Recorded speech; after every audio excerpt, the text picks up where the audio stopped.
자, 오늘 본문 말씀 가지고 민수기 강의 53번째 시간으로 두 지파의 청원이라는 제목으로 함께 나누겠습니다. 함께 우리 제목을 따라 하시겠습니다. 두 지파의 청원.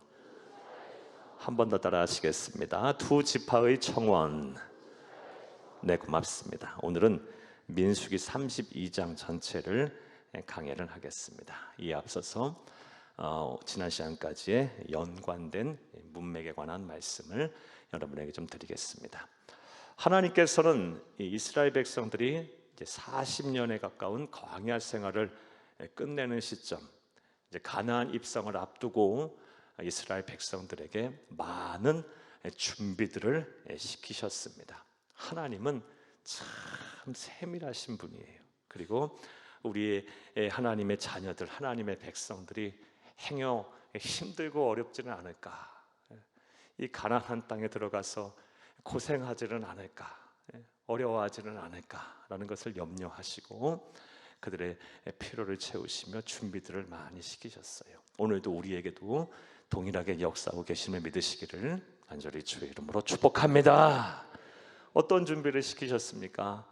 먼저 두 번째 인구 조사를 통해서 가나안 정복 전쟁에 임할 군대를 재편성을 하셨습니다. 그리고 가나안 땅에 들어가서 이제 땅을 정복하게 된 후 그 땅을 분배하는 과정에서 어떠한 기준으로 분배를 해야 할지를 마련해 주셨습니다. 정해 주셨습니다. 또한 이 땅을 분배하는 과정에서 소외되는 사람 없도록, 무엇보다 우리 여성들이 소외되지 않도록 여성들을 위한 토지 상속법을 제정을 하셨습니다. 그리고 이제 모세의 뒤를 이어서 이 민족을 이끌면서 이스라엘 정복 전쟁을 완성할 지도자인 여호수아를 하나님께서 세우셨습니다. 이런 준비들을 시키셨습니다. 그리고 여러 절기들, 그리고 하나님 앞에 드리는 제사들을 다시 정비하셔서 그 규례들을 다시 잘 설명해 주셨습니다. 우리 이런 것들을 다 살펴봤습니다. 그리고 무엇보다 우리는 지난 시간 민수기 31장에서 하나님께서 이 미디안 족속과의 전쟁을 하게 하심으로, 미디안 족속을 정벌케 하심으로 이스라엘 백성들이 과거에 지은 모든 죄에 대한 이 근원, 뿌리조차도 완전히 뿌리 뽑게 하셨습니다. 이 내용은 좀 더 자세히 말씀드려 보겠습니다.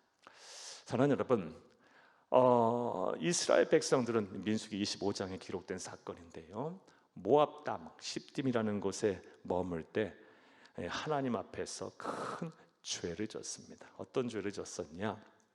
모압의 여인들, 특별히 미디안 족속의 여인들과 함께 이 바알브올이라는 곳에서 우상을 숭배하고 그것에 음란한 짓들을 했어요. 이 바알브올 사건은 구약 성경 전체를 통해서 하나님의 백성들이 우상을 숭배하고 또 이방 여인들과 음행을 저지른 가장 추악한 죄로, 대표적인 죄로 기록이 될 만큼 이스라엘 백성들 그리고 하나님에게도 큰 충격적인 사건이었습니다. 이러한 죄를 지음으로 말미암아 이스라엘 백성들에게 연병이 돌아서 25,000명이나 되는 사람들이 죽습니다. 이 바알브올 사건, 이 바알브올의 사건에 대한 모든 이 죄를 청산하고 이 이런 죄가 다시금 발생하지 않도록 하나님께서는 이 죄의 뿌리조차 뿌리 뽑으셔야 할 필요가 있으셨어요. 그래서 이 죄의 원흉이라고도 할 수 있는, 근원이라고도 할 수 있는 미디안 족속들을 정벌케 하셨습니다. 그리고 하나님께서 이런 명령만 하신 것이 아니라 이 정벌하는, 전쟁을 하는 방법까지도 제시하셨어요. 각 지파에 1,000명씩 뽑아서 12,000명의 군대를 조직하라, 군사를 조직해라 말씀하셨습니다. 그런데 이 12,000명이라는 숫자는 터무니없이 작은 숫자였어요. 당시 이스라엘 백성들에게는요 60만 대군이 있었어요. 그런데 60만 명 다 필요하지 않고 12,000명이면 된다라고 하나님 말씀하셨고요. 그리고 이 12,000명을 이끌 지휘관으로 눈의 아들 여호수아를 선택하신 것이 아니고, 여호수아는 역전의 용사고요, 명장이었어요. 모세와 함께 치른 거의 모든 전쟁의 선봉장이 바로 여호수아였는데, 하나님은 여호수아를 군대를 이끌 지휘관으로 임명하지 않고 여러분 제사장인 비니하스를 임명하셨어요. 그리고 나가서 싸울 때 뭘 갖고 싸우라? 칼과 창과 활이 아니라 성전에서 쓰는 기구들, 그리고 나팔을 가지고 와서 싸우라 그러셨어요. 그렇게 하신 이유가 무엇입니까? 이 전쟁이 하나님께 속한 전쟁임을 분명히 깨닫게 하기 위함이었어요. 하나님의 능력으로 이 전쟁은 반드시 승리케 될 것이라는 확신을 그들에게 심어줄 필요가 있었습니다. 12,000명이 제사장 민나스의 인도하에 성전 기구와 나팔을 갖고 전쟁에 임했는데 압승을 하게 됩니다. 압승을 하게 돼요. 이러한 이들의 모습을 통해서, 또 하나님의 일하심을 통해서 우리는 지난 시간에 우리 또한 하나님의 나라 가는 그날까지, 예수를 믿은 그 순간부터 우리의 주적인 사탄 마귀와의 영적 전쟁을 치르고 있는데, 우리 영적 전쟁에서 우리가 필승전승 압승하려면 하나님의 방법, 하나님의 뜻, 하나님의 말씀대로 우리가 이 전쟁에 임해야 승리한다는 것을 우리가 기억해야 한다고 말씀을 드렸습니다. 사랑하는 여러분, 우리의 주적인 사탄 마귀, 우리 영적 전쟁에서 우리의 주적인 사탄 마귀는 우리의 힘으로 이길 수 있는 존재가 아닙니다. 영적 전쟁이기 때문에요. 육체적 물리적인 한계를 분명 갖고 있는 우리들이 이길 대상이 아니에요. 그래서 평생 예수를 잘 믿고 그냥 신앙생활을 열심히 했던 사람도 순간순간 마음이 막 요동치고 막 순간순간 이 유혹에 넘어가 죄를 짓고 막 한순간에 무너지고 막 이러는 거예요. 사람이 할 수 있는, 상대할 수 있는 대상이 아니에요. 우리 대장 되시는 우리 주 예수님이 우리와 함께 싸워주셔야 합니다. 할렐루야.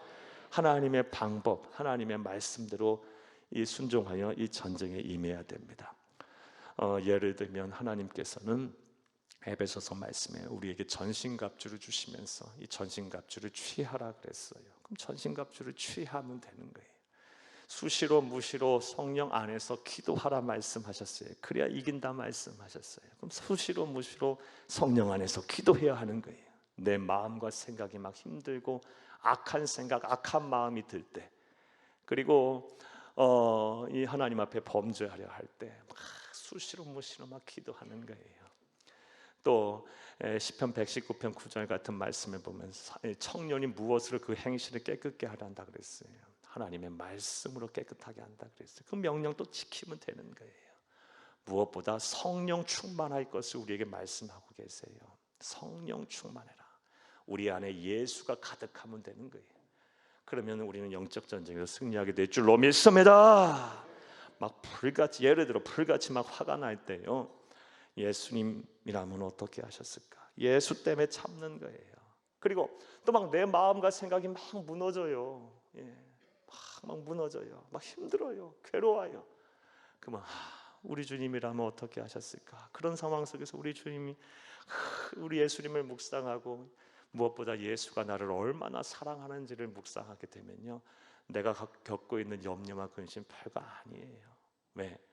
하나님이신 예수가 나를 얼마나 사랑하는데, 그 사랑을 막 품에 안고 살면 외롭지도 않고 두렵지도 않고 감당하지 못할 시험도 없습니다. 사랑하는 영적 전쟁에서 방언이 승리하게 될 것입니다.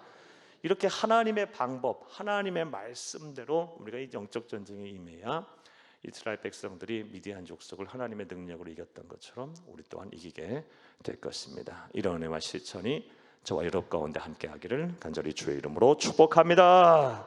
자, 여기까지 지난 시간까지의 말씀이에요. 자, 오늘은 이제 민수기 32장을 강의할 텐데, 그렇게 미디안 족속과의 전쟁이 이스라엘 백성의 압승으로 끝난 이후에 이제 일어난 사건에 대한 기록이 바로 오늘 본문 32장입니다.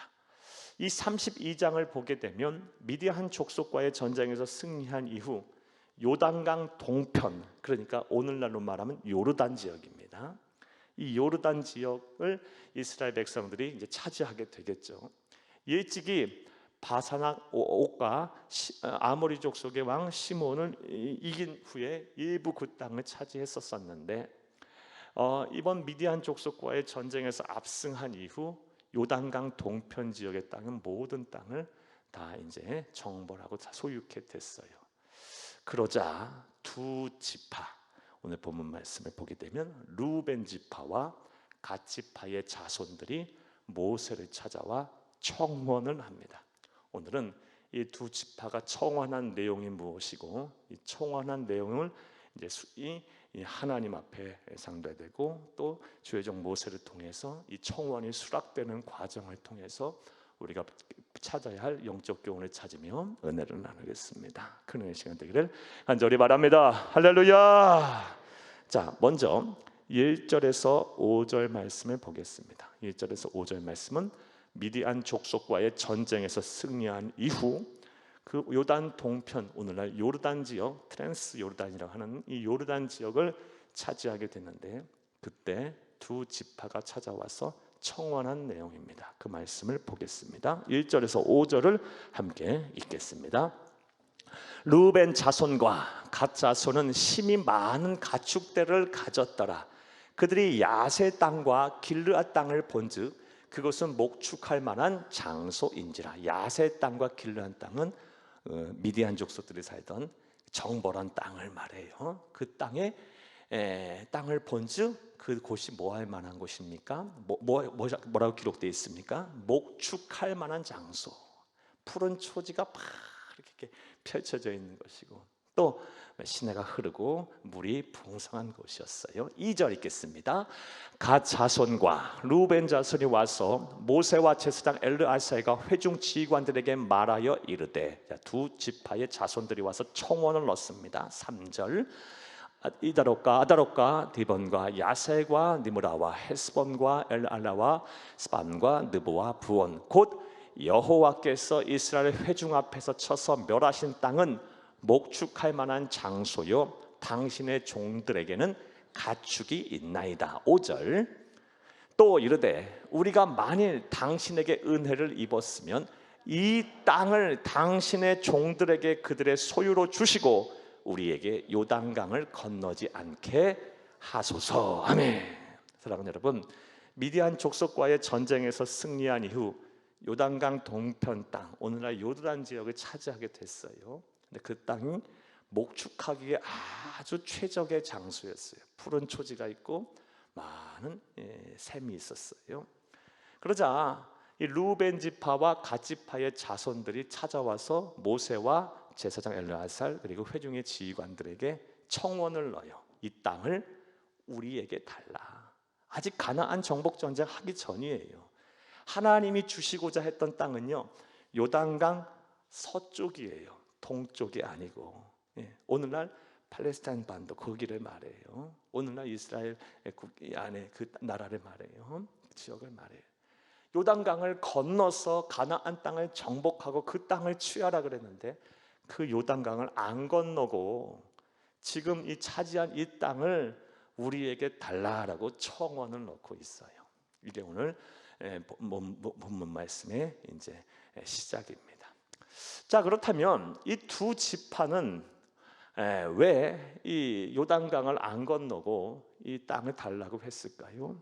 우리 보고 읽어서 알다시피 그들에게는 가축이 있고 그리고 목축하기에 적합한 장소라고 생각을 했기 때문이죠. 자, 그런데 분명한 사실은 말씀드렸다시피 하나님이 주시고자 약속하신 땅 그리고 취하라고 명령하신 곳은 요단강 동편이 아니고요 요단강 서편이에요. 강을 건너서 취하라 그랬어요. 그것을 그들이 몰랐을까요? 아니요. 40년 내내 마음에 품고 기도하고 소원하고 날마다 잊지 않고 생각했던 그것이 바로 그 요단강을 건너가서 그 서쪽의 땅을 취하리라, 이 목표 하나 갖고 살았는데 그 목표가 싹 사라져 버리고 미디안 전쟁과에 승리하고 나서 땅을 취하고 보니까 요단강을 안 건너가겠다 그래요. 그리고 지금 이곳이 좋사오니 이곳을 취하겠다고 말해요. 그 이유가 뭘까요? 근본적인 이유가 뭘까요? 사랑하는 여러분, 현실의 이익에 취해서 신앙을 저버린 거예요. 당장 보니까 이것이 좋사오니 이게 좋은 거예요.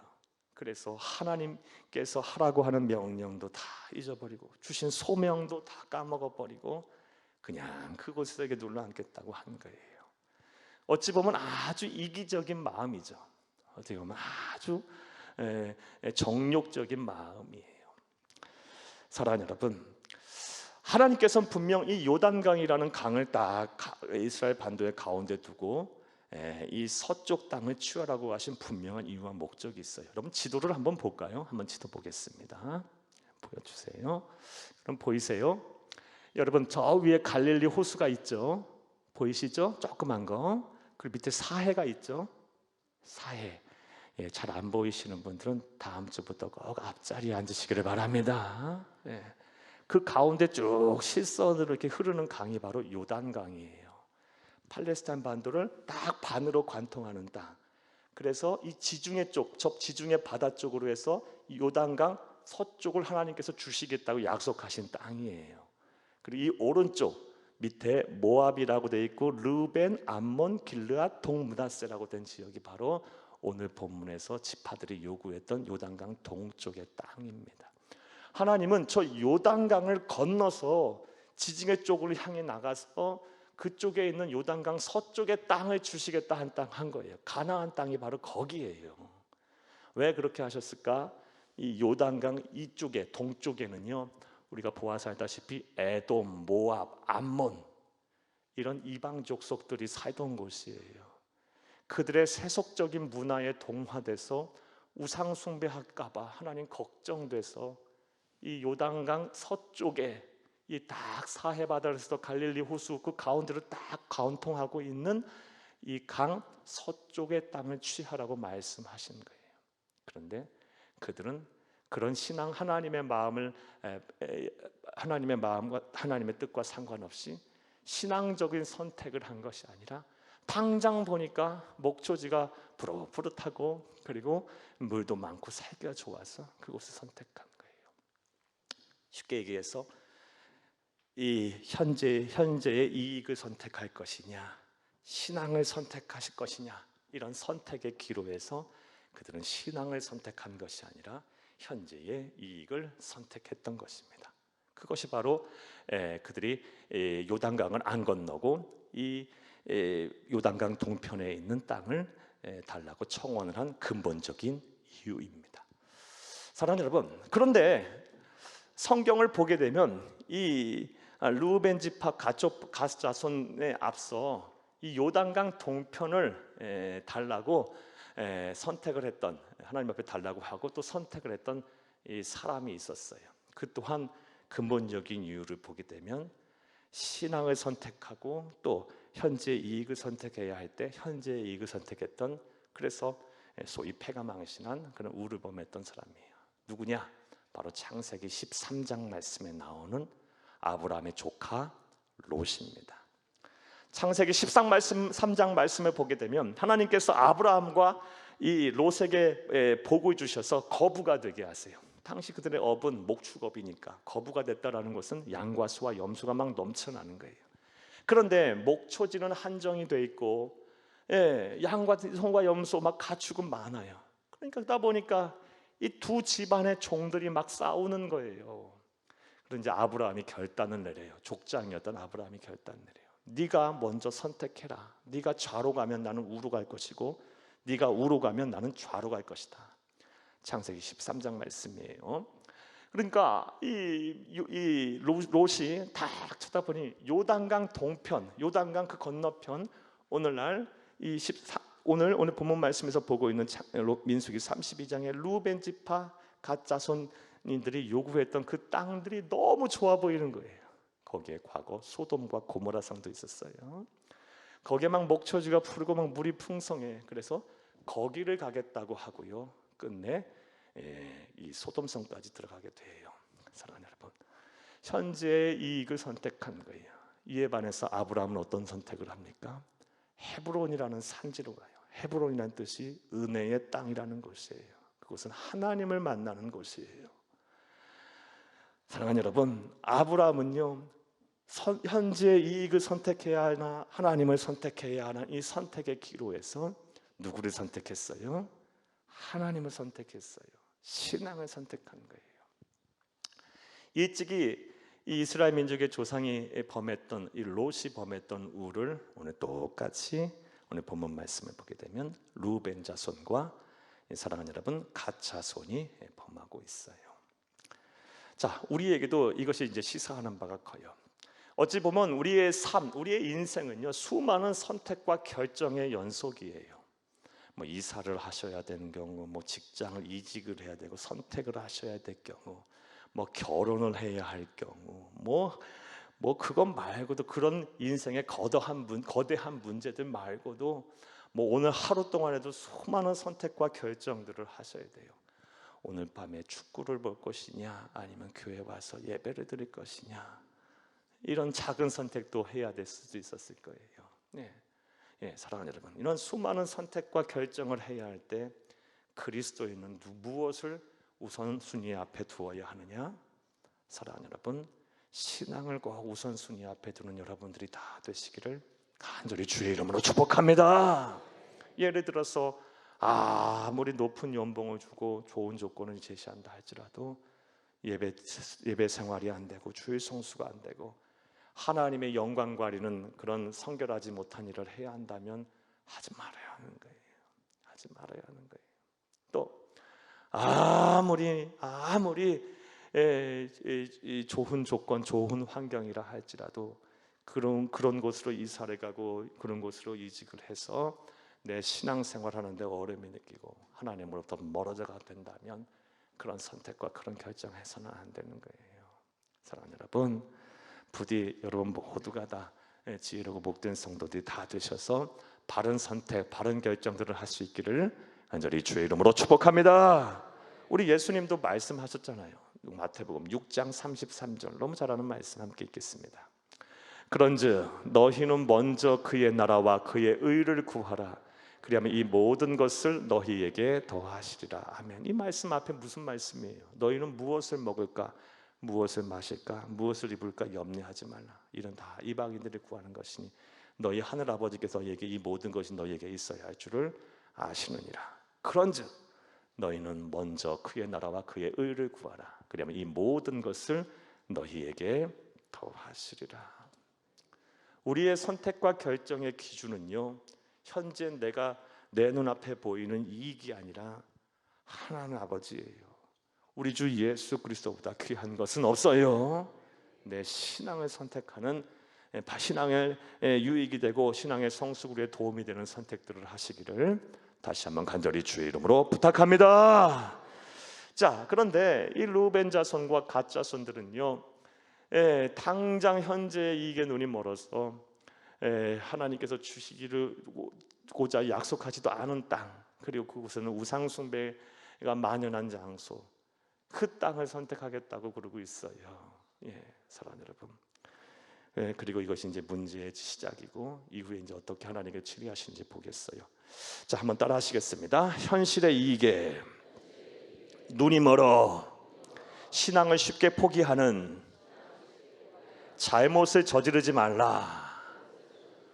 한 번 더 따라 하시겠습니다. 현실의 이익에 눈이 멀어 신앙을 쉽게 포기하는 잘못을 저지르지 말라. 여러분, 오늘 우리에게 주시는 하나님의 음성임을 꼭 기억하시기를 간절히 주의 이름으로 축복합니다. 자, 당장 먹고 살기에 좋아 보여서 하나님께서 말씀하시고 명령하신 요단강을 건너 가서 서쪽의 그 땅 가나안 땅을 취하라 하는 명령을 거부하고 요단 동편 땅을 달라고 요구하는 이 루벤 지파, 갓 지파의 자손들의 말을 듣고, 그렇다면 모세가 어떠한 반응을 보였을까요? 여러분, 당연하게 연상되시죠? 짐작이 되시죠? 불같이 화를 내요. 진노해요. 그리고 책망하면서 두 가지 이유를 제시해요. 두 가지 이유 때문에 안 된다 그래요. 그 내용이 바로 오늘 본문 6절부터 15절까지의 말씀입니다. 내용이 기니까요, 먼저 설명드리고 좀 부분만 읽어볼게요. 첫 번째 안 되는 이유는요, 너희들이 그렇게 개인적으로 이기적으로 행동을 하게 되면 다른 지파들은 어떡하냐? 다른 지파들은 어떻게 하냐? 이제 가나안 요단강을 건너가서 그 가나안 땅을 취해야 하는데 너희들이 그렇게 이 단독적으로 이기적으로 행동하게 되면 다른 지파의 사기를 꺾는 것이다. 실족하게 하는 것이다. 그래서 안 된다라고 말해요. 6절에서 7절을 함께 읽겠습니다. 모세가 갓 자손과 르우벤 자손에게 이르되 너희 형제들은 싸우러 가거늘 너희는 여기 앉아 있고자 하느냐? 너희가 어찌하여 이스라엘 자손에게 낙심하게 하여서 여호와께서 그들에게 주신 땅으로 건너갈 수 없게 하려 하느냐? 아멘. 너희들 여기서 그냥 주저앉고 요단강 안 나가고 너희들이 이기적인 마음으로 이 땅을 취하게 되면 다른 지파는 어떡하냐? 다른 지파는 어떻게 할까? 낙심하지 않겠느냐? 왜 사기를 꺾느냐? 안 된다. 왜 실족하게 하느냐? 사랑하는 여러분, 이러한 모세의 책망 속에서 우리는 다음과 같은 영적 교훈을 얻을 수가 있습니다. 먼저는 이기심에 사로잡혀 형제 자매들을 실족하지 말아야 하는 거예요. 이것이 얼마나 큰 죄임을 우리가 알 수 있어요. 이 이스라엘 백성 광야의 공동체는요, 오늘날 이 신앙의 공동체인 교회를 상징해요. 광야 교회는 현대 우리 교회들을 말해요. 예수 오실 때까지 이 세상에 존재할 모든 로컬 처치들을 말해요. 지역 교회들을 상징해요. 그럼 한가운데 이 루벤 지파와 갓 지파가 사람들이 단독적으로 이기적인 마음에 이런 선택과 결정을 함으로 인해서 다른 사람들, 다른 형제자매들이 피해를 보고 그래서 그걸 실족하게 해서는 안 된다. 이것이 모세가 지금 그들의 청원을 거부하고 불같이 화를 내는 이유예요. 사랑하는 여러분, 오늘 우리에게도 이것이 이제 시사하는 바가 큽니다. 사랑하는 여러분, 우리의 말과 행동, 내 이기적인 마음에서 비롯된 내 이익을 위해서 이를 추구하려는 그 마음에서 비롯된 이 선택과 결정을 통해서 누군가 우리 형제 자매의 마음을 아프게 하고 무엇보다 그 믿음을 실족하게 해서는 안 됩니다. 사랑하는 여러분, 내가 행한 말, 내가 행한 행동을 통해서 다른 사람들이 막 마음의 상처를 받고 또 그냥 하나님의 앞에 나와 예배하는 것이 방해가 되고 또 막 기도하지 못하게 되고 전도와 선교에 문이 막히고 하나님 앞에 영광 가리고 또 주의 몸된 교회가 어려움을 겪는다면 사랑하는 여러분, 하나님 앞에 죄가 돼요. 꼭 기억하세요. 그러므로 우리 그리스도인들은 내가 하는 모든 언행 심사를 조심해야 돼요. 그것이 통해서 다른 사람들이 더 내 신앙이 막 성장하고 성숙해지도록 노력해야 돼요. 왜 하나님께서 신약의 말씀을 보면 왜 우리에게 은사를 주셨다 그래요? 은사는 spiritual gift, 성령의 선물이에요. 예수를 그리스도 믿어 하나님의 자녀된 그 순간부터 하나님은 모든 사람들에게 이 성령께서 선물을 주세요. 그 선물을 주신 목적이 무엇입니까? 교회에 덕을 세우라고요. 자랑하라고, 자기 만족하더라고, 자기 위로를 얻으라고, 자기 성취하라고. 이거를 하나님이 내가 교회에 덕을 세울 때 내게 반대로 주시는 은혜고 그 은혜로다라고 말하는 거고, 사랑하는 여러분, 교회에 덕을 세우라고 각 사람들에게마다 은사를 주셨다 그랬어요. 그런데 내 이기적인 마음에 이 발동해서 그냥 조금도 그냥 이해를 못하고 그냥 내가 조금이라도 손해를 보겠다고 생각이 되면, 내가 조금이라도 무시를 당했다고 생각이 들면 막 그냥 불같이 화를 내면서 막 말도 함부로 하고 막 무례하게 행동하면 큰일 나는 거예요. 그것을 해서 다른 사람들 형제자매를 실족해 해서는 절대로 안 됩니다. 우리 예수님께서도 이 이기심에 사로잡혀 형제를 실족하게 하지 말라고 분명하게 말씀을 하셨습니다. 누가복음 17장 1절에서 2절을 함께 읽겠습니다. 예수께서 제자들에게 이르시되 실족하게 하는 것이 없을 수는 없으나 그렇게 하게 하는 자에게는 화로다. 자, 실족하게 하는 것이 없을 수는 없으나, 참 우리 하나님이신 예수님 여기까지 우리를 이해하세요. 그러나 그렇게 하는 자에게는 화가 있다 그랬습니다. 2절 읽겠습니다. 그가 이 작은 자 중에 하나를 실족하게 할진대 차라리 연자 맷돌이 그 목에 매여 바다에 던져지는 것이 나으니라. 뭐 더 설명할 필요 없어요. 형제를 실족하게 하지 말라. 이 말씀 분명하게 하고 있어요. 사랑하는 여러분, 이 루벤과 갓 자손의 청원 그리고 그것에 대해서 불같이 화를 내며 책망하는 이 모세의 행동을 통해서 우리는 이기심에 사로잡혀 형제를 실족하지 말아야 한다는 영적 교훈을 얻을 수 있고요. 또 다른 영적 교훈은 성경적 신앙의 원리는 개인주의가 아니라 공동체주의임을 알 수 있어요. 모세가 반대한 이 청원에 반대한 이유 여러 차례 앞에서 말씀드렸다시피 이기심에 사로잡혀 너희들이 그런 선택과 행동을 하게 되면 다른 지파들은 어떻게 하느냐? 왜 사기를 꺾느냐? 왜 낙심하게 하느냐? 왜 실족하게 하느냐? 사랑하는 여러분, 신앙생활은요 개인주의가 아니에요. 성경적인 신앙의 바른 원리는 공동체주의입니다. 성경을 보게 되면 마지막 때 말세가 되면 될수록 뭐가 식은다 그랬어요? 뭐가 식는다? 사랑이 식는다 그랬어요. 그 말이 뭘 의미합니까? 다른 사람은 신경 안 쓴다는 거예요. 다른 사람 나하고 상관없다는 거예요. 나만 아니면 된다라는 거예요. 이게 그 말이에요. 그 말. 그런데 세상이 자꾸 마지막 때로 가면 갈수록 지금 우리 사회가 어떻게 그렇게 변해요? 예전에는 느끼지 못했던 그런 이런 사랑의 식은 이런 우리가 이 세상을 우리가 지금 살고 있어요. 나만 아니면 돼요. 나만 아니면. 이게 바로 마지막 때의 징조고요. 그리고 저와 여러분이 반드시 피해야 될 모습이에요. 성경적 신앙의 바른 원리는 개인주의가 아니에요. 공동체주의예요. 왜 하나님께서 우리에게 교회를 주셨어요? 함께 신앙생활하는 것이 바르다, 옳다. 이것을 우리에게 이것이 하나님의 뜻이기 때문에 그래요. 사랑하는 여러분, 내 이기심, 내 욕심, 내 정욕에 사로잡혀 이 공동체를 어렵게 하고 또 누군가를 실족하게 하는 그런 우를 범하지 않기를 다시 한번 간절히 주의 이름으로 부탁합니다.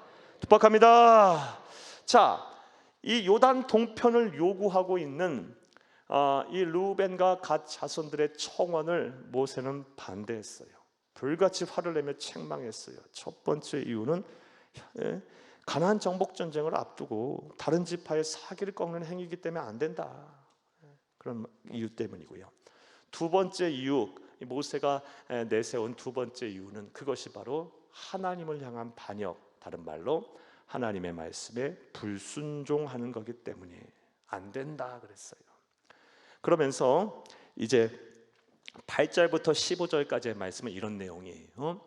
8절부터 15절까지에서는요, 지난 40년 전에 우리들의 조상들이 행했던 과오를 끄집어내면서 설명하기 시작해요. 그 내용이에요.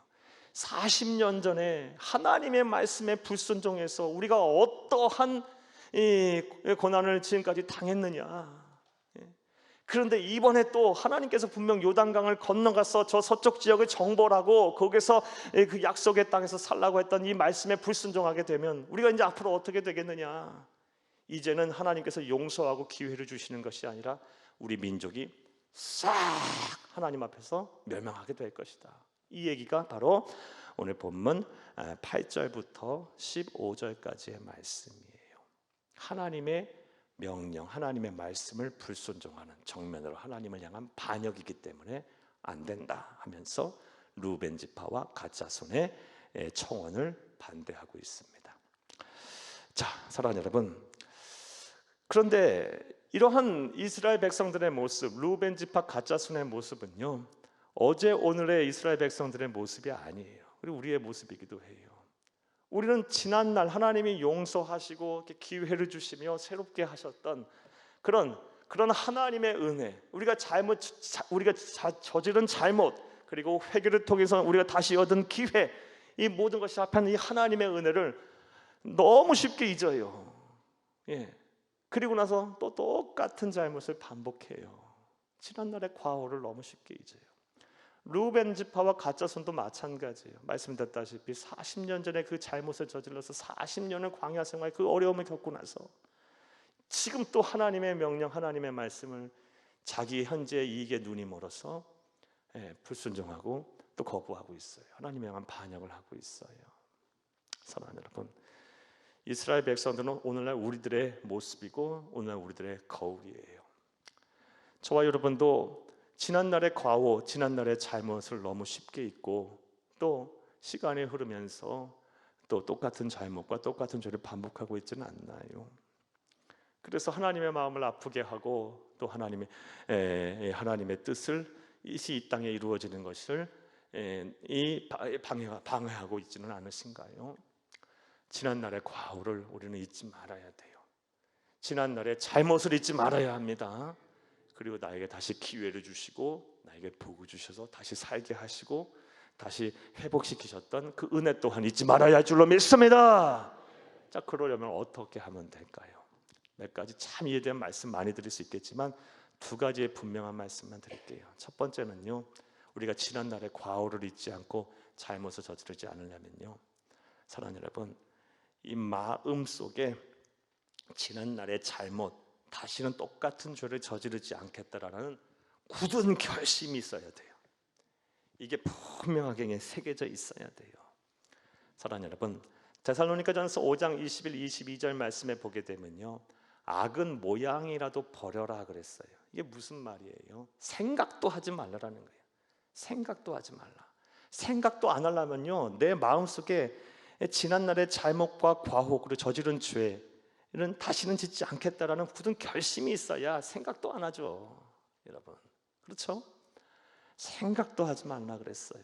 다시는 그런 죄 짓지 않겠다라고 우리가 굳게 결심을 먼저 해야 돼요.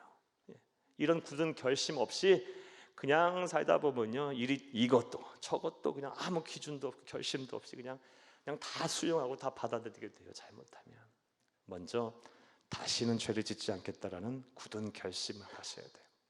자, 그 다음에 뭘 해야 될까요? 아무리 굳은 결심을 해도 순간순간 무너지는 게 우리의 실직한 모습 아니겠어요? 그러려면 이제 하나님의 도우심이 우리 가운데 함께 해야 돼요. 거룩하신 하나님의 영인 성령께서 나를 도와주셔야 돼. 내 마음과 생각을 지키셔야 하고, 그리고 순간순간 이 나의 모든 정욕을 눌러주셔야 하고, 그리고 또 지혜도 주셔야 돼요. 또 감당할 힘도 주셔야 돼요.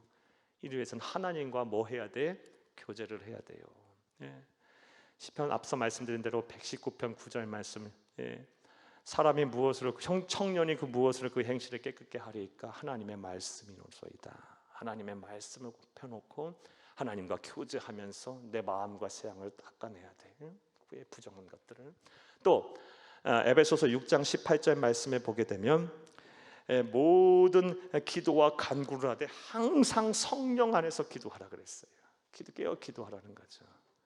이 말씀 묵상과 기도 합쳐진 예배를 날마다 하나님 앞에 드림으로, 공예배 또 개인 예배를 드림으로 하나님과 교제해서 내 마음과 생각을 지켜내야 돼요.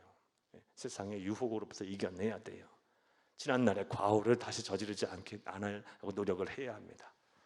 사도 바울이요, 이것을 얼마나 처절하게 했으면요, 사도 바울은 자신의 이러한 노력을 다음같이 표현해요. 여러분, 이 말씀을 읽어볼게요. 고린도전서 15장 31절을 함께 읽겠습니다. 형제들아, 내가 그리스도 예수 우리 주 안에서 가진 바 너희에 대한 나의 자랑을 두고 단언하노니 나는 날마다 죽노라. 이걸 얼마나 처절하게 했으면 나는 날마다 죽노라. 그리고 이것이 자랑이에요. 사랑하는 여러분, 저와 여러분이 날마다 죽어야 돼요. 아직도 살아있으면 안 돼요, 여러분. 참 쉽지 않아요. 다시는 지난날의 과오를 범하지 않겠다 굳은 결심하고 나서는 하나님의 말씀과 기도로 하나님과 교제하면 날마다 죽어야 돼요. 내가 죽어야 예수가 살고, 예수가 살아나니까 예수가 살아야 되는 거예요. 사랑하는 여러분, 날마다 여러분은 죽고 예수는 살아나시는 역사가 일어나기를 간절히 주의 이름으로 축복합니다. 평생 예수 믿었는데 지난 20대 30대의 모습이 그냥 있으면 어떡해? 그 완고했던, 완악했던, 그 고집셌던, 그냥 막 이 사람 저 사람에게 막 힘들고 어렵게 했던, 그리고 막 게으르고 나태했던, 정직하지 못했던 막 이런 모습들, 막 무질서했던 모습이 여전히 남아 있으면 어떡해? 그냥 이게 막 그냥 목매어 살고, 다른 사람은 어떻게 되든 말든 신경도 안 쓰고 그냥 오로지 그냥 나 우리 가정 막 이렇게만 살았던 모습이 지금까지 있으면 어떡해? 사랑하는 여러분, 날마다 죽어야 돼요. 날마다 죽어야 돼요. 그래서 예수의 성품인데 인격이 돼야 돼요. 여러분, 저와 여러분이 하나님 나라 가는 데까지 노력해야 돼요. 이거 안 하면요 안 돼요. 순간 넘어지고 순간 자빠지고요, 순간 다시 이 죄악의 쓴뿌리가 다시 살아나서 지난날의 과오를 저지르게 돼 있어요. 저와 여러분이 날마다 해야 하는 거예요. 반드시 여러분 이런 실천을 통해서 여러분 지난날의 과오를 되풀이하지 않는 날마다 그리스도의 신앙의 장성한 분량까지 자라나는 저와 여러분 되기를 간절히 주의 이름으로 축복합니다. 축복합니다. 두 지파의 이기적인 청원을요 모세가 두 가지 이유를 들어서 거부했어요. 자, 그렇게 그 거부했을 때 이 루벤 지파와 갓 자손들이 어떻게 했을까요? 포기했을까요? 안 그렇죠. 거듭된 청원을 하면서 이제 협상안을 들고 나와요. 그 협상안이 뭐다? 오늘 본문 말씀 16절부터 19절까지의 말씀입니다. 여러분 시간이 없어서 그냥 안 읽고 제가 설명드릴게요. 16절, 19절 협상안은 무엇이냐? 첫 번째는 이 세 가지인데 첫 번째는 이거예요. 우리가 이곳에 살아야 하니까 먼저 우리 자손들을 위해서 집을 짓겠다. 그리고 우리의 가축들을 위해서 뭘 짓겠다? 우리를 짓겠다. 집과 우리를 짓겠다. 이게 첫 번째 협상안이에요. 두 번째로 우리가 요단강을 건너서 다른 지파와 함께 싸우겠다. 그냥 싸우는 것이 아니라 선봉에 서서 싸우겠다. 그리고 나서 이제 세 번째 조건이 뭐냐? 이 싸움을 통해서 모든 지파가 다 가나안 땅을 취한 이후 그때 비로소 돌아오겠다. 그러면 요단강에 있는 동편 다 우리 것으로 다 해달라. 이게 바로 협상안이에요. 이해되셨습니까? 이해되셨습니까? 다시 이 16절에서 19절 말씀이에요. 요단 동편에 우리가 거주를 해야 될 텐데 우리의 자녀들을 위해서 먼저 집을 짓겠다. 우리의 가축들을 위해서 뭐 하겠다? 우리를 만들겠다. 하지만 요단강을 건너서 다른 지파와 함께 더불어 싸우겠다. 싸워도 그냥 싸우는 것이 아니라 가장 선봉에 서서 싸우겠다. 그리고 나서 가나안 땅을 다 정복한 이후 지파들이 다 이 땅을 분배받은 이후에 그때 비로소 요단강을 건너서 다시 동쪽으로 돌아오겠으니 이 땅을 다 우리에게 달라. 이게 협상안이에요. 협상안. 자, 이 거듭된 협상안을 제시하자 이제 하나님과 모세는 어떻게 반응을 하고 어떻게 행동하셨을까요? 하나님께서는 모세를 통해서 이 협상안에 대해서 최종안을 또 제시하세요. 그 말씀이 20절에서 24절까지의 말씀이에요. 이것도 시간 없으니까 들어보세요. 최종안은 이거예요. 네가 말한 거, 너희들이 말한 거 반드시 지켜라. 이게 최종안, 첫 번째 최종안이고, 그리고 만약에 지키지 않았을 때는 요단강 동편에 땅 없다. 그리고 땅을 분배할 때 다른 지파들이 다 땅을 분배한 이후 서쪽에 이 가나안 땅 원래 주시기로 한 땅 중에서 가장 작은 부분만 주겠다. 이게 이 하나님이 이 모세를 통해 제시하신 최종안이에요. 자, 이 협상안이 나왔고 최종안이 나왔어. 그러면 이제 이거를 받아들여야 될지 안 될지는 이 루벤 지파와 갓 자손의 몫이죠. 그들이 어떻게 했을까요? 사랑하는 여러분, 그들의 이제 최종적인 행동에 대한 내용이 바로 25절에서 32절까지의 말씀이에요. 이 말씀은 좀 시간 되도 읽어볼까요? 25에서 32절을 함께 읽겠습니다. 갓 자손과 루벤 자손이 모세에게 대답하여 이르되 주의 종들인 우리는 우리 주의 명령대로 행할 것이라. 우리의 어린 아이들과 아내와 양떼와 모든 가축은 이곳 길르앗 성읍들에 두고 그 다음에 종들은 우리 주의 말씀대로 무장하고 여호와 앞에서 다 건너가서 싸우리이다.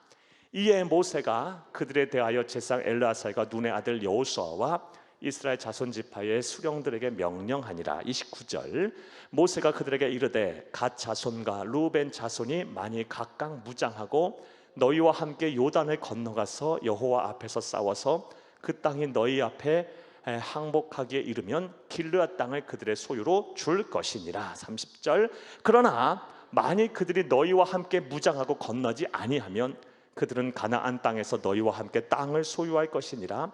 갓 자손과 루벤 자손이 대답하여 이르되 여호와께서 당신의 종들에게 명령하신 대로 우리가 행할 것이라. 32절 우리가 무장하고 여호와 앞에서 가나안 땅에 건너가서 요단 이쪽을 우리가 소유할 기업이 되게 하리이다. 아멘.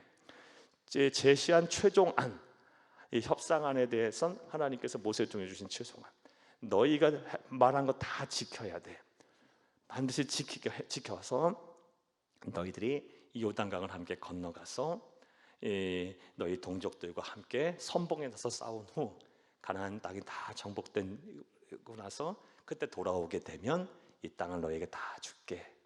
만약에 그렇지 않은 한만, 말을 어기지 아니하면 가나안 동편 땅도 없고 요단강 동편 땅도 없고, 그래도 살아야 하니까 서쪽에 있는 땅을 주되 다른 지파가 다 차지한 이후 나머지 끝으로는 너희에게 주겠다.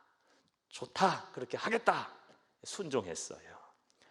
사랑하는 여러분, 이를 통해서 이러한 일련의 과정을 통해서 우리가 두 가지 중요한 영적 교훈을 얻을 수 있어요. 첫 번째는요, 하나님은요 참 마음이 좋으신 분이에요. 예, 말도 안 되는 걸 요구해도 거듭된 청원, 그냥 끊임없이 하나님 앞에 매달리고 요구하면 결국은 하나님께서는 어떤 식으로든 간에 가장 선한 모습으로 바꾸셔서 그것을 이루세요. 참, 여러분, 자식 이기는 부모는 없죠. 예, 마찬가지인 거예요. 마찬가지. 지극히 개인적이고 이기적이고 정욕적인 마음을 가지고 두 지파가 이 땅을 요구했어요. 하나님께서 안 된다 그랬어요. 왜 사기를 꺾느냐? 이거 말씀에 불순종한 거다. 그런데 거듭하고 막 협상안 들고 오고 하니까 결국은 하나님께서 또 받아주세요. 받아주세요. 사랑하는 여러분, 지금 여러분이 하나님 앞에 오랜 시간 동안 요구하고 계신 하나님 기도 제목 있으십니까? 여러분, 그거 이루어질 때까지 쉽게 포기하지 마세요. 하나님께서 여러분의 마음과 생각을 받아주실 날이 올 겁니다. 반드시 올 거예요. 쉽게 포기하지 말고 기도하시기를 간절히 주의 이름으로 부탁합니다. 이런 영적 교훈 일련의 사건을 통해서 알 수 있고요, 또 다른 과정 통해서 알 수 있는 것은요, 사랑하는 여러분, 결국 순종하게 되면 복을 받는다는 거예요. 동기는 그렇게 순수하지 않았어요. 지극히 개인적이고 이기적이고 정욕에 취해서 현재의 이익을 위해 신앙을 버리는 선택을 했지만 결과적으로는 하나님의 말씀에 또 순종하는 모습을 보여요. 그러니까 하나님께서 요단강 동편 땅을 주시는 거예요. 사랑하는 여러분, 하나님께서는 순종하는 자를 통해서 일하세요. 하나님의 말씀에 순종하시기를 간절히 주의 이름으로 부탁합니다. 부탁합니다. 자, 이 어찌됐든 간에 지금 이 루벤 지파와 갓 자손들은요, 그들이 행해야 할 의무를 다 했어요. 예, 그리고 우리가 이후에 이제 여호수아의 말씀을 보게 되면요, 이 루벤 지파와 갓 자손들이 정말 선봉에 서서 용감하게 싸우고 그 땅을 취합니다. 의무와 책임을 다해요. 이러한 그들의 모습을 통해서 우리 그리스도인들이 또 의무와 책임을 다해야 하는 것 또한 알 수 있어요. 여러분, 우리 그리스도인들은요, 의무와 책임을 다해야 돼요. 작게는 여러분, 가정에서 부모로서, 남편으로서, 아내로서, 가장으로서, 자녀로서 의무와 책임을 다하셔야 되고, 교회에서 여러분 직분을 맡은 자로서 그 직분에 맞게 책임을, 의무를 다하셔야 돼요. 요즘 이렇게 출석부 같은 거 보게 되면 죄송하지만 권사님인데, 안수 집사님인데, 집사님인데 예배 생활 형편없어. 이 성도보다, 이 초신자보다도 못해. 이거 어떻게 해야 되나? 잠이 와나. 이거 왜 얘기하면 삐질 것 같고. 어떻게 하려고 그래? 어떻게 하려고 도대체? 권사님이 그리고 그 모양이라서 어떻게 해? 어떻게 하려고 그래? 지금 걱정이 태산 같아. 지금 어떻게 되나? 제가 뵐 때마다, 이 명단을 볼 때마다 전화해서 이러면 안 됩니다라고 말하고 싶을 때가 막 여기까지 올라와. 그런데 말하면 담임 목사 그 말했다고 하면 부끄럽다느니 또 수치스럽다느니 그런 말 꼬집어서 얘기했다느니 다른 사람은 다 있는데 나한테는 얘기했다느니 이러면서 마음 상처받아 안 오고 예수까지 멀어질 것 같은 한둘이 아닐 것 같아. 도대체 어떻게 하려고 그래요? 도대체 어떻게 하려고? 의무와 책임을 다 하세요, 여러분. 목사는 목사대로서, 장로님들은 장로님대로서, 권사님은 권사님으로서, 안수집사는 안수집사님, 집사님 집사님으로서 하나님이 우리에게 주신 그 직분에 따라 그 책임을 다 해야 하는 겁니다. 그리스도인은 그렇게 살아야 하는 거예요. 무엇보다 우리에게 영혼 구원의 사명 주셨잖아요. 여러분, 이것 소홀히 하면 안 돼요. 때를 얻든지 못 얻든지 말씀을 전하라 그랬어요. 복음을 전하라 그랬습니다. 여러분, 꼭 여러분 구역들마다 한 명 이상씩 다 전도, 한 명이 뭐예요? 3명 이상씩 전도해서 다 여러분 구역 예배를 잘 드려보세요. 우리 장로님들, 안수집사님들, 권사님들, 안수집사님들, 집사님들, 권찰님들, 우리 목사님, 전사님 전부 다 마찬가지예요. 우리 먼저 예수 믿게 하신 이유와 목적이 영혼 구원에 있음을 잊지 마세요. 꼭 이 사명, 이 직분을 다 감당하는 의무와 책임을 다하시기를 간절히 주의 이름으로 축복합니다. 이런 것 말고 조금 우리의 범주를 넓혀서 우리는 사회적인 의무와 책임도 다 해야 돼요.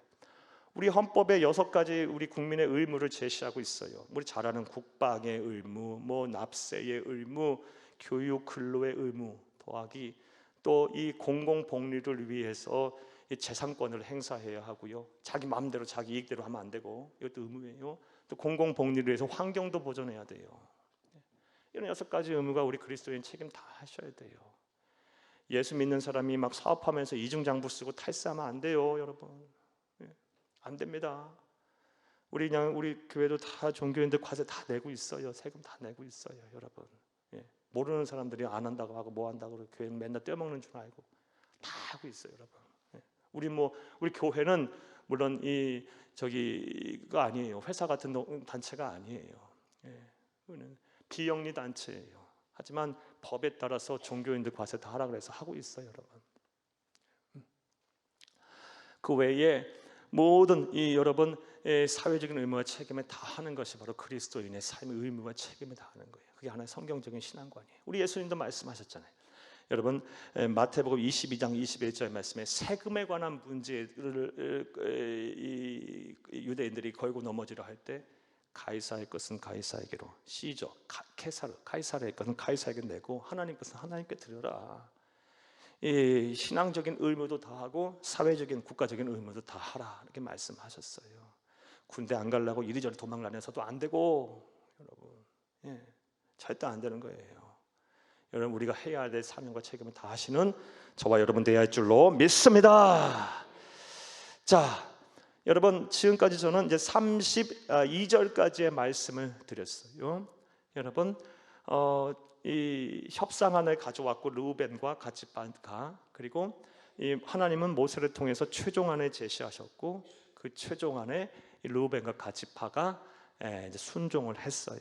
그래서 요단 동편을 취하게 됩니다. 자, 그런데 오늘 본문 말씀 39절에서 42절 말씀에 보면 이러한 일련의 과정을 지켜보다가 또 나선 한 지파가 있었어요. 므낫세 지파가 있었어요. 므낫세 지파. 이 므낫세 지파, 므낫세는 누구냐? 요셉의 첫째 아들이에요. 하나님께서는 이 요셉이 부모를 잘 섬기고 공경하고, 그리고 이 요셉이 하나님이 주신 지혜로 그 민족을 살리게 되자 이 요셉에게 2배의 분깃을 주셨어요. 요셉의 2 아들이 있었어요. 므낫세와 에브라임이 있었는데 이 둘을 원래는 야곱의 손자들이잖아요. 이 아들의 반열로 이 격상을 시키세요. 그래서 12지파라고 하면 레위 지파를 빼고 이 요셉 대신에 2 아들을, 손자를 아들로 격상시켜서 12지파가 된 거예요. 므낫세 지파가 있었는데 이 므낫세 지파가 이렇게 보니까 르우벤 지파하고 가짜 손들이 좋은 땅을 취하게 됐어요. 그러자 이때다 싶어갖고 이 요단 동편의 길르앗 지역에 아직 점령하지 못한 땅을 점령합니다. 그리고 그것을 달라고 해요. 므낫세 모든 사람들이 다 달라고 한 게 아니라 므낫세 지파 가운데 마길, 야일, 노바라는 사람의 자손들, 이 자손들만 세 보니까 므낫세의 딱 반이야. 그래서 므낫세 반지파라고 성경에 나와 있어요. 므낫세 반지파에게 이러한 일을 행하고 그 땅을 달라고 요구를 해요. 똑같이 그렇게 행하겠다고 했겠죠. 조건을 최종안을 수용했겠죠. 그리고 그 땅을 취하게 됩니다. 그 말씀이 바로 39절에서 42절입니다. 함께 읽겠습니다. 므낫세의 아들 마길의 자손은 가서 길르앗을 쳐서 빼앗고 거기 있는 아모리를 쫓아내매 모세가 길르앗의 므낫세 아들 마길에게 주매 그가 거기 거주하였고 41절 므낫세 아들 야일은 가서 그 촌락들을 빼앗고 하번 야일이라 불렀으며 노바는 가서 그 나과 그 마을들을 빼앗고 자기 이름에 따라서 노바라 불렀더라. 아멘. 여러분 지도를 다시 한번 보겠어요. 다시 한번 지도를 보여주세요. 이렇게 보게 되면 저쪽 위에 동므낫세 보입니까? 안 보이시는 분들은 다음 주부터 꼭 앞자리에 앉으시기를 바랍니다. 동므낫세, 저 초록색, 연두색 이쪽에도 지중해 서므낫세가 있죠.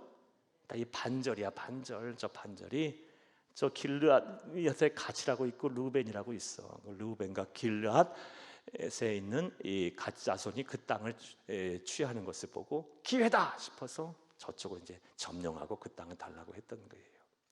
자, 이해되셨습니까? 그 말씀이 바로 39절에서 42절 말씀이에요. 자, 이 말씀 속에 이제 담겨져 있는 이러한 일련의 행동을 통해서 우리가 배울 수 있는 영적 교훈 하나만 찾을게요. 어찌 됐든 간에 사랑하는 여러분, 그러나 분명한 사실은 이들은 하나님의 말씀 불순종한 거죠. 그렇죠? 하나님은 요단강 동편을 주신다고 약속하지 않고 요단강 서쪽을 주신다고 약속하셨어요. 그것을 취하라 그랬어요. 아무리 좋게 봐도 하나님께서 용서하고 사랑하고 이해하고 관용을 베푸셔서 그렇지 하나님의 말씀 불순종한 거예요. 뭐 때문에? 이기적인 욕심과 현재의 이익에 눈이 멀어서 신앙을 뒷전으로 밀어놔버린 거예요. 우선순위를 뒤에 놔버리는 거예요. 신앙을 앞에 신앙에 두지 않고. 그들의 이러한 말로가 어떻게 됐을까요? 사랑하는 여러분, 쉽게 말해서 하나님의 백성이 선택과 결정을 해야 할 때 신앙을 우선순위에 두고 우리 주 예수 그리스도를 앞에 두고 선택과 결정을 해야 하는데 그렇지 않고 현재의 이익에 눈이 멀어서 신앙이 아닌 현재의 이익을 선택하고 결정했을 때 그 말로가 어떻게 될까? 이것에 대한 말씀을 드리고 오늘 말씀을 맺겠어요. 사랑하는 여러분, 이 요단강 동편 땅, 이 므낫세 지파, 므낫세 반지파 그리고 이 르우벤 지파 갓 자손들이 취한 땅은 오늘날 요르단 지역이라 그랬어요. 그리고 이 지역을 트랜스 요르단이라고 하는데요. 이 지역은요, 이스라엘 역사, 성경에 나오는 이스라엘 역사 속에서 보게 되면요, 전쟁이 끊이질 않았던 곳이에요. 이후에 이제 사사기의 말씀을 보게 되면 에훗 사사들, 기드온 그리고 입다가 이곳에서 막 치열하게 싸워야 했어요. 그리고 이후에 다윗 왕이 일시적으로 점령하기는 해요. 그리고 이곳에서 이제 말씀을 보게 되면 인구 조사를 하기도 해요. 그러나 이후 이집트 그리고 또 아시리아 그리고 바벨론에 짓밟혀 갖고요 끊임없이 전쟁을 치러야 하는 것이게 됐고 이후에는요 흔적도 없이 사라져 버렸어요. 세 지파가. 여러분 당장 현재의 눈이 멀어서 여러분 신앙이 아닌 내 정욕과 내 이기적인 욕망을 선택했을 때 하나님의 백성은 어떻게 된다? 흔적도 없이 사라지는 거예요, 여러분. 창세기 13장에서 아브라함과 롯의 경우도 봐도 알 수 있어요.